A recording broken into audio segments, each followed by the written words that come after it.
Après Dapaon et Kara, dans la région septentrionale du Togo, la Commission nationale de lutte contre la prolifération des armes légères et de petit calibre pose sa valise à Anéro, cette ville frontalière au Bénin, connue pour avoir été la capitale économique du Togo. Toujours dans le cadre de la mise en œuvre du projet CAFO 6, ce cadre réunit pour un partage d'expériences des acteurs de la chaîne pénale, forces de l'ordre et de sécurité, venus du Togo et du Bénin.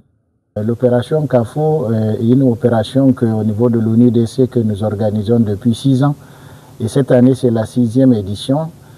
Cette 6e édition met un focus particulier sur le renforcement des capacités des acteurs des FDS et des acteurs de la chaîne pénale, qui va leur permettre de pouvoir lutter contre le trafic illicite des armes à feu.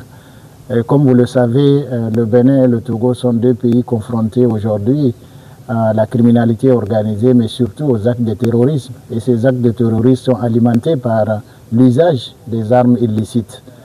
C'est pour cela que cette année, nous avons soutenu les deux pays à faire ces formations dans plusieurs endroits du pays. Comme vous l'avez dit, par exemple au Bénin et au Togo, ils ont déjà organisé d'autres formations dans d'autres localités, au nord par exemple.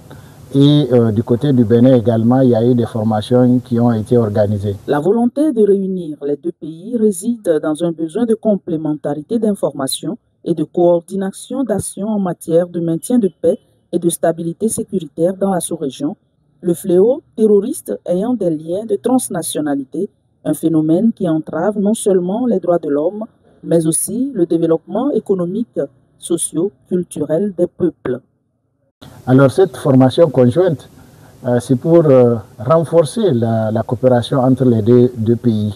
Parce que deux pays qui sont confrontés à ces problèmes de terrorisme, à ces problèmes de criminalité organisée, il est tout à fait normal que nous, en tant qu'acteurs des Nations Unies, que nous puissions assister ces pays à mieux organiser cette lutte en renforçant leurs capacités, mais surtout en renforçant la collaboration et la coopération entre les deux pays. Donc comme vous voyez dans la salle, il y a plusieurs acteurs, des magistrats, des forces de défense et de sécurité des deux pays qui pendant 3 jours qui vont apprendre des modules aussi bien sur les questions d'armes légères, mais surtout sur les questions de coopération.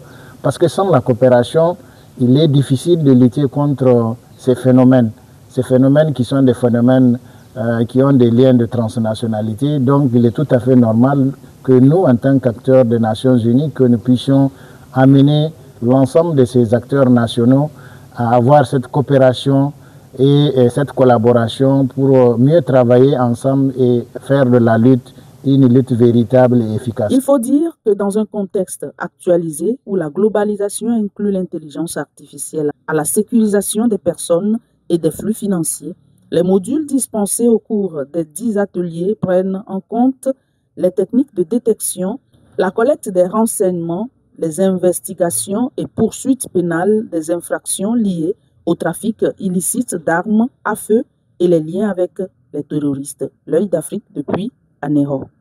Mais nous avons également une section sur la cybercriminalité aussi qui fait énormément d'efforts et beaucoup d'assistance envers les pays dont le Bénin et le Togo. Et je pense que c'est l'ensemble de ces mesures-là qui contribuent à faire en sorte que la lutte contre l'insécurité soit efficace au niveau des différents pays, notamment le Bénin et le Togo, que nous sommes en train d'assister.